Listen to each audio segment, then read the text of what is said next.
Magandang araw po, welcome po sa aking channel, Noob9 TV. Patalasasan po, meron po ba kayong mga properties na napapabayaan or non-performing assets? Plan nyo ibenta, pero wala kayong oras sa pagbenta nito. Kung ito'y pagkakatiwala nyo po sa amin, tawag lang po kayo sa aking numero, usap po tayo, gawin ko po ng video for free. Yes, libre po, wala po kayong babayaran. Tutulungan pa namin kayong mabenta ang inyong property.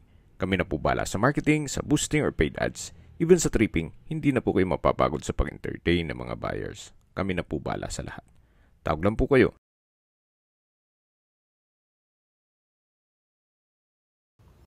Nandito po tayo ngayon sa Urdaneta, Pangasinan kung saan meron po tayong bagong video presentation. Isang pre-owned house and lot or rest house na may lot area na 300 square meters at may floor area na 180 square meters. Dalawa po ang frontage nito. Gawa ng sa likod po nitong bahay ay meron din pong cemented road.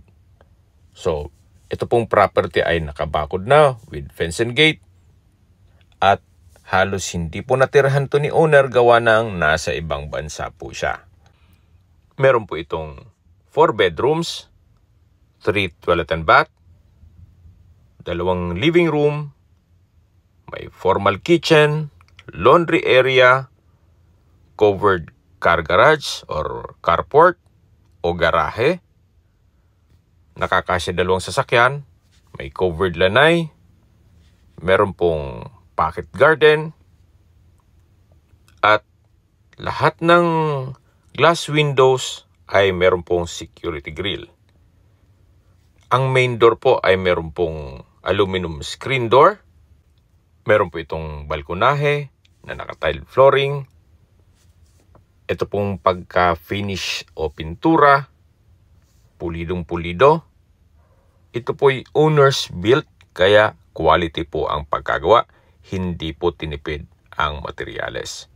At dito naman po yung covered lanay na meron pong coffee table.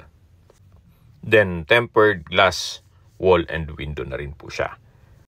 So, aside from this structure, meron pong maliit na bahay para sa caretaker. At mamaya po, iikutan natin yan. Samahan niyo po ako. Pasok po tayo. Ito pong main door ay solid wood. At welcome po dito sa bahay ni Madam. Napakaliwalas, napakaganda ng disenyo. Premium tiles po ang ginamit dito sa flooring. Naka-ceiling cove design, may pin lamps. Meron pong customized windows. Mula naman po dito, check po muna natin itong first bedroom. Kung meron man po kayong PWD or senior citizen sa pamilya, ito po yung para sa kanila. So ito po yung master's bedroom na meron pong living area. Napakalaki po ng espasyo. Naka-ceiling cove design. May pin lamps. Meron pong malaking sliding glass window na may security grill. Maayos naman po ang pintura ng ceiling at wall. Pulido. At tungkol naman po sa mga gamit na nakikita nyo, pwede naman po kayong makipag-negotiate kay owner. Lipat po tayo dito sa kabilang side nitong kwarto kung saan meron po itong walk-in closet and drawers. Naka-soft close hinges po yan. At mula naman po dito, ito naman po yung toilet and bath. Napakalaki ng espasyo. Maayos ang toilet fixtures. Naka-tile bathroom wall. Meron pong bathtub. Halos hindi rin po yan mga gamit. Gawa ng nasa ibang bansa si owner. At meron din po itong bathroom window na may security grill. Ito naman po yung shower enclosure na meron pong overhead shower. Then naka-tile bathroom wall na rin po. So dito naman po yung bathroom countertop na meron pong vanity mirror at bathroom sink. Labas po tayo para check natin ibang parte ng bahay. So ito po yung master's bedroom or first bedroom nitong bahay. Paglabas nyo po, yan po yung salas or living area at dito naman po yung formal kitchen. Naka-tile flooring, naka-ceiling cove design, may pin lamps, pendant lamps, meron pong island, naka-quartz kitchen countertop, na meron pong stainless sink with faucet, at dito naman po meron pong mga kitchen cabinets and drawers. Napakaganda po ng disenyo. Meron din po itong range hood at wall-mounted kitchen cabinets. Pinturado na rin po ito. Naka-tile kitchen wall na rin po ito at quartz kitchen countertop. Bago po natin check itong dining, ito po munang common toilet and bath. Ito pong common toilet and bath ay maayos naman toilet fixtures, naka-tile bathroom wall, meron pong vanity mirror, then bathroom cabinet, at meron pong bathroom sink with faucet. Meron din po itong overhead shower at naka-tile bathroom wall na rin po ito. Labas po tayo para check natin ibang parte ng bahay. So mula po dito, ito po yung dining area kung saan malaki naman ang spasyo, naka-ceiling cove design, maganda kombinasyon ng mga kulay, ng pintura, at naka-tile bathroom wall na rin po. So mula po dito sa dining area, ito naman po yung dirty kitchen. Naka-tile kitchen countertop, meron pong stainless sink, meron pong wall-mounted cabinets, at meron din pong maliit na glass window. At pulido rin po ang pagka-finish ng pintura. Naka-tile flooring na rin po ito. At mula naman po dito sa dirty kitchen, meron pong access door papunta dito sa likod ng bahay. Ito po yung tinutukoy ko sa inyo na maliit na structure para sa kasambahay or caretaker. At mamaya po, iikutan natin yan. So, ito po ulit yung service area or dirty kitchen. At ito po yung dining area. Then, sa dulo po yung formal kitchen. Then, dito po sa gilid yung common toilet and bath. At dito naman po meron pong hallway kung saan maayos naman ang pintura ng ceiling at wall. Meron din po itong laundry area. Dito po sa laundry area ay meron din pong tiled countertop na meron pong stainless sink. Ito po yung second bedroom kung saan sakto lang po. Hindi naman siya ganun kaliit at hindi naman ganun kalaki. Maayos din po ang pintura ng ceiling at wall at meron din po itong wardrobe from floor to ceiling. Paglabas niyo po dito sa kwarto, matatanaw niyo yung dining area at ito naman po yung hagdan papunta dito sa taas. Samahan niyo po ako. Akyat po tayo. So, nandito na po tayo sa hallway dito sa second floor. At mapapansin niyo po, maayos po ang pintura ng ceiling at wall. Naka-tile flooring. Napakalaki po ng spasyo kaya kung sakaling big family po kayo, pwede po itong gawing 2 bedroom. Pwede rin gawing music room, study room, stock room, or depende po sa inyo kung anong maging purpose nyo. Dito gawa ng napakalaki naman po ng spasyo. Meron din po itong toilet and bath kung saan meron po itong vanity mirror, bathroom sink, bathroom cabinet, water closet, at meron din po itong overhead shower. Naka-tile bathroom wall na rin po dito at maganda rin ang disenyo. Bababa po tayo para check natin ibang parte ng bahay. So ito po ulit yung hagdan, naka-concrete staircase, at maayos naman ang pintura nitong wall. Then ito po yung second bedroom at yung laundry area. Ito po yung hallway, then ito po yung dining at yung formal kitchen. Yan po, napakaganda po nitong property. Gaya po ng nasabi ko sa inyo, ito'y pre-owned. Gawa ng nasa ibang bansa po si owner. Sa ngayon po, mache-check na natin itong maliit na bahay para sa kasambahay or caretaker. At ito pong maliit na gate na nakikita nyo, yan po yung tinutukoy ko na another frontage. May daan din po dyan or concrete road. So ito po yung kitchen nitong maliit na bahay. Nandiyan na rin yung service area. So far, maayos din po. Wala kayong ipapagawa dito. Naka-tile kitchen countertop, may wall-mounted cabinets, at meron pong stainless sink with faucet. Then naka-tile kitchen wall, kaya madaling linisin. At mula naman po dito, meron pong setback na pwede pang paglagyan ng ibang gamit. At may access na rin po dito papunta sa garahe. Kahit po dito maayos ang pintura. At dito po sa garahe naman ay kakasya ang dalawang sasakyan. Yan po, mapapansin nyo, kahit itong pintura ng bakod, maayos. Pati ceiling. Malaki na naman ang espasyo.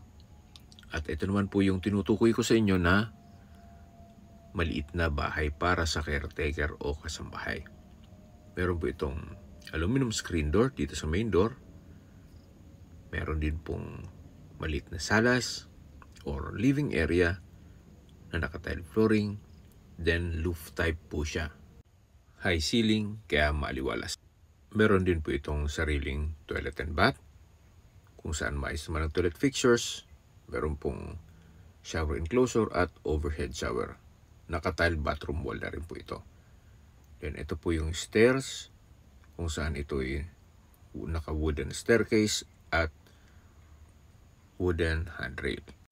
Nandito na po tayo sa taas kung saan meron po itong glass window at sa spasyo naman po, sakto lang. At dito naman po yung open below kung saan matatanaw nyo po yung salas or living area. So far, maayos din po itong structure. Wala po kayong papagawa dito. Bababa po tayo para check natin ibang parte nitong property. At mula po dito, matatanaw nyo yung salas or living area na naka-tile flooring at maayos ang pintura ng ceiling at wall. So, labas po tayo. Ito po yung garahe. At meron pong daan naman dito papunta sa likod ng bahay. Meron din po itong pocket garden. At ito po yung tinutukoy ko na access gate papunta naman dito sa kabilang kalye.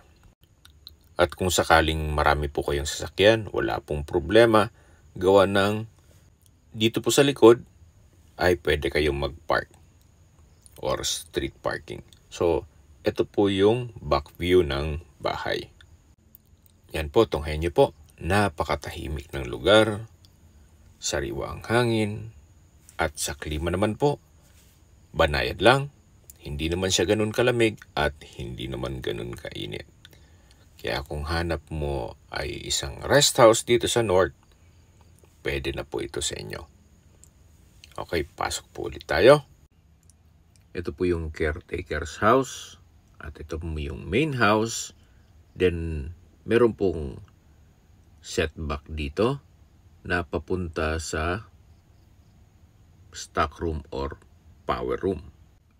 Habang naglilipot po tayo at pinagmamasdan nyo itong buong property, summarize ko lang po sa mga nag-skip ng video. Ang lot area po nito ay 300 square meters at may floor area na 180 square meters. Ito po ay pre-owned property at halos hindi natirhan ni owner gawa ng nasa ibang bansa po siya. Ito po ay titulado, buhay po ang may-ari, kaya wala po kayong magiging problema sa documentation or sa transfer ng title. Nakabakod na rin po buong property at meron na rin pong steel gate. Ito po yung side view ng bahay. Meron din pong pocket garden at meron pong balkonahe o terrace. Meron po itong 4 bedrooms, 3 toilet and bath, 2 living room, may formal kitchen, laundry area, dirty kitchen, at meron pong nakabukod na bahay para sa kasambahay o caretaker. Nandito po ulit tayo sa master's bedroom na may living area. Napakalaki po ng espasyo at maayos naman po ang pintura ng ceiling at wall.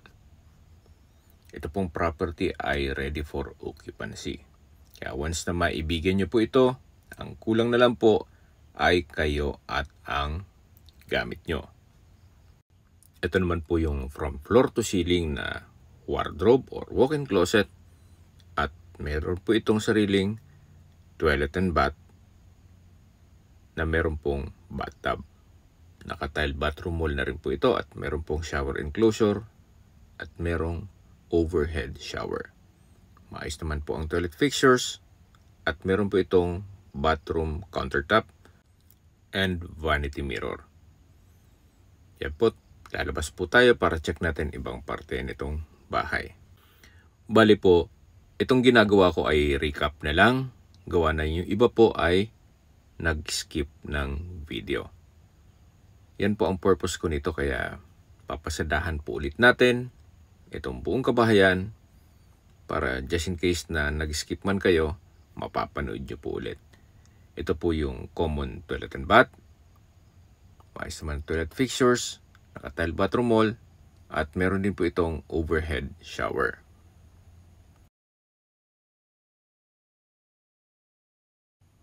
At dito naman po yung dining area. Naka-ceiling cove design, naka-tile flooring, at ito naman po yung dirty kitchen. Meron pong wall-mounted cabinet, at dito naman po yung access door papunta dito sa likod ng bahay. Okay, sa distance, location at travel time portion na po tayo. Mula po sa public market ng Urdaneta, ang distance is 3.1 kilometers at ang travel time is 12 minutes. Mula naman po sa SM Urdaneta, ang distance is 2.9 kilometers at ang travel time is 9 minutes. Mula naman po sa Urdaneta District Hospital, ang distance is 2.1 kilometers at ang travel time is 6 minutes. Lagi ko pong ulit-ulit na sinasabi sa inyo sa kada video ko na dapat i-consider nyo sa paghanap ng property yung meron pong malapit na hospital. Hindi ko naman po sinasabing sakitin kayo, kundi yan naman po ay for emergency purpose lang po. At mula naman po sa Urdaneta University, ang distance is 4.4 kilometers at ang travel time is 14 minutes. Nandito na po tayo sa second floor kung saan ito po yung tinutukoy ko kanina na pwedeng gawing 2 kwarto. So pwede po itong gawing study room, music room, or stock room. Meron na rin po itong sariling toilet and bath. Maayos naman ang toilet fixtures at naka-tile bathroom wall na rin po. Mapapansin nyo po, napaganda ng mga materyales, even itong pagka-finish, pulido, kaya hindi po ito tinipid. Kaya po you might consider this property, especially kung pagbabasyan mo ang construction cost sa ganitong pagka-finish, panalo na po ito. Or good deal na po. Okay, sa presyo na po tayo. Binebenta po ito ni owner sa halagang 9 million pesos net. Kung may mga katanungan po kayo o gusto magpaset ng tripping dito sa property to, tawag lang po kayo sa aking numero. At sa mga kababayan naman natin nasa ibang bansa, meron po akong Telegram. Sa mga iPhone user naman, meron pong iMessage. Meron din pong Imo, Skype, Viber at WhatsApp. Same number lang po, 0917-316-3399. Sa mga nagtatanong naman po ng aming Facebook, meron po aming Facebook page na Nov9TV at Facebook Real Video. Meron din pong TikTok at Instagram. May ibang YouTube channel po kami, the Nov9TV channel, Nov9TV Listings, Nov9TV On The Spot, Nov9 TV Updates at Nov9 TV House Rental. Sana po naibigyan nyo ang video presentation. Paki-like and subscribe na lang po sa aking channel para ma-update din po kayo sa aking future listings. Kung sakali po hanap nyo yung mas malaking sukat ng lupa, meron din po kami ibang listings na pwede nyong pagpilian. Huwag po kayong mag-atubiling tumawag sa amin. Then, let us know your budget para malaman namin kung anong property pwede naming ilog sa inyo. Sa lahat pong viewers, subscriber at nagtiwala po sa amin, salamat po sa suporta. Ingat po kayo lagi at yung pamilya. Maraming salamat po.